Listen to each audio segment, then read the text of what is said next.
بیان کی ترسیل بھی نہیں ہوئی اور سوالات شروع ہو گئے۔ ہم نے کہا نا آئندہ ہفتے تشریح کر دیں گے۔ وہ دو چھوٹی چھوٹی کہانیاں سن لیں تو شاید ہمارا مقصد واضح ہو جائے۔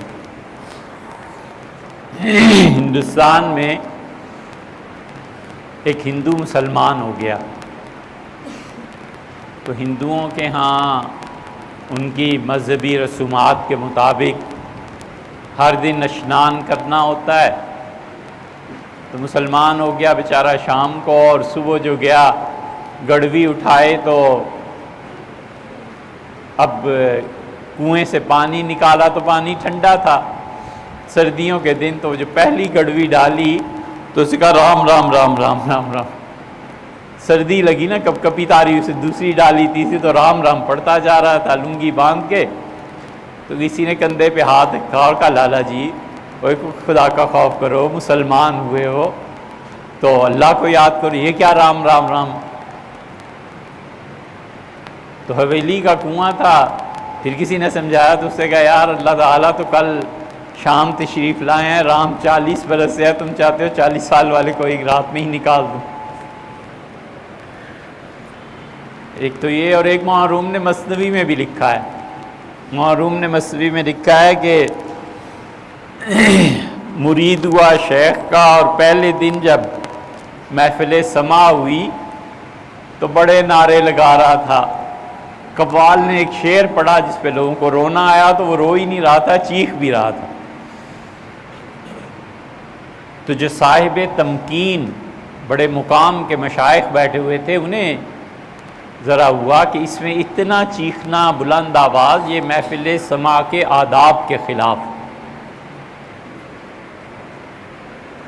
تو ان کے خلیفہ اٹھے اور انہوں نے جا کر وہ جو نیا نیا شام کھوایا تھا نا، اس کے سر پہ ایک چپت لگائی، اور انہوں نے کہا بے وقوف، شیخ کو تو 40 برس میں رونا آیا ہے، تجھے ایک ہی رات میں اتنا حال چڑھ گیا ہے، آرام کر۔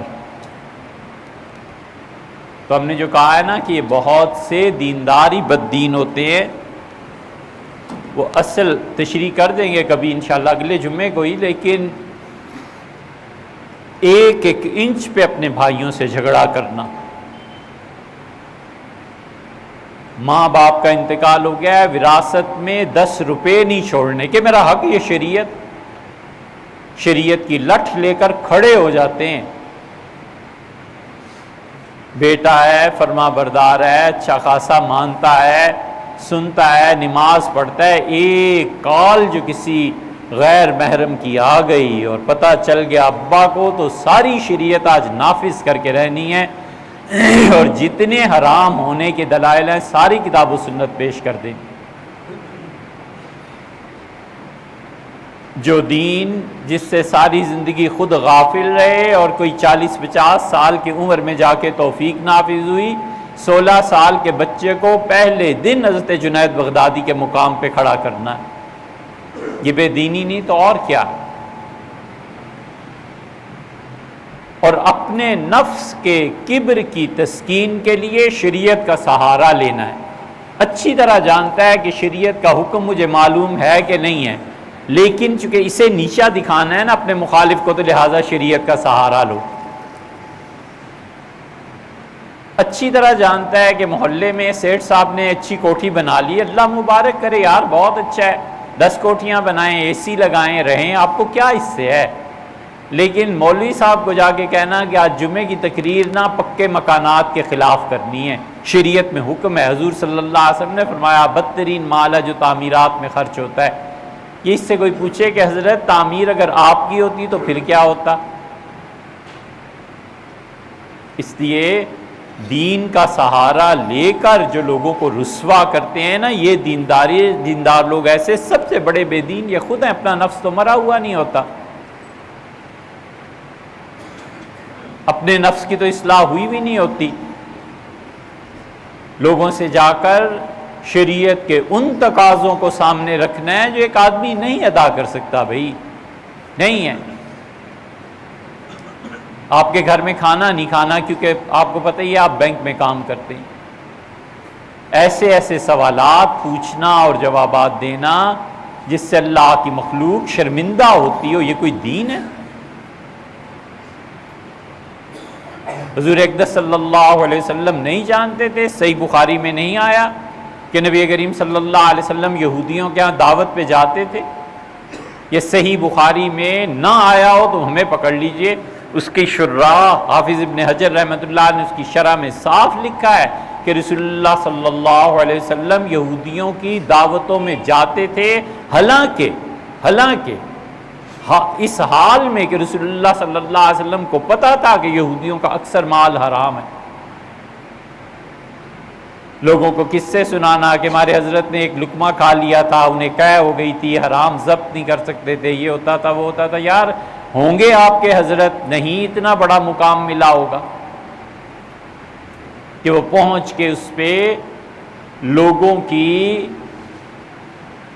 بری حرکتوں اور معائب پر پردہ ڈال سکتے، اللہ کے دین کا سہارا لے کے لوگوں کو رسوا کرنا، واعظ میں نصیحت میں ایسی ایسی باتیں کہنا کہ تیر کی طرح لوگوں کے دل میں لگیں اور لوگ بیچارے پریشان ہوں۔ یہ دین ہے کیا ہے؟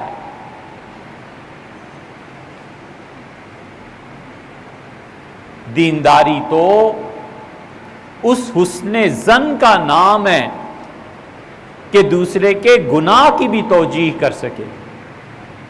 حضرت سعد رضی اللہ عنہ جیسے جنتی آدمی، اور سعد رضی اللہ عنہ حضور صلی اللہ علیہ وسلم نے سعد کے لیے دعا کی، ماسٹر کی ہاتھ میں دے دی، فرمایا اللہ سعد ہاتھ پھیلائے تو اسے رد نہ کر، ماسٹر کی۔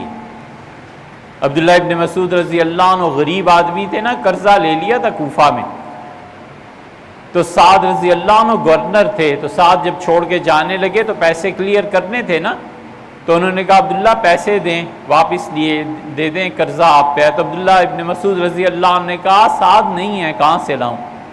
تو حضرت سعد رضی اللہ عنہ نے خدا کے خوف سے ہاتھ اٹھا لیے کہ اللہ مجھے اس پہ نہ پکڑنا کہ میں نے قرضہ دیا تھا پبلک کو اور واپس نہیں کر سکا۔ انہوں نے جو ہاتھ اٹھائے تو ابن مسعود نے ہاتھ پکڑ لیے۔ عبداللہ ابن مسعود اتنے بڑے آدمی تھے کہ رسول اللہ صلی اللہ علیہ وسلم عبداللہ تم ہمارے گھر آؤ، بغیر کسی کی اجازت کے پردہ اٹھاؤ اور میرے پاس آ جایا کرو۔ یہ تھوڑی اجازت ہے، حضور صلی اللہ علیہ وسلم کی بیویاں تھیں، گھر تھا، فرمایا عبداللہ اور تم مجھے دیکھو تو خود سمجھ جاؤ کہ اس وقت آنا مناسب نہیں، تو چلے جایا کرو، وگرنہ پردہ اٹھاؤ اور آ جاؤ۔ اس آدمی نے سعد کے ہاتھ پکڑ لیا اور کہا سعد اللہ کا واسطہ ہے قرض دے دوں گا، بد دعا نہ کہیں کر دینا۔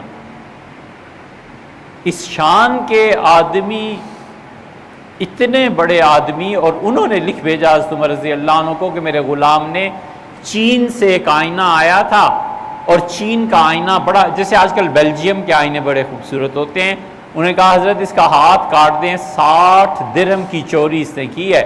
سیدنا عمر رضی اللہ عنہ، یہ ہے دینداری۔ لکھا سعد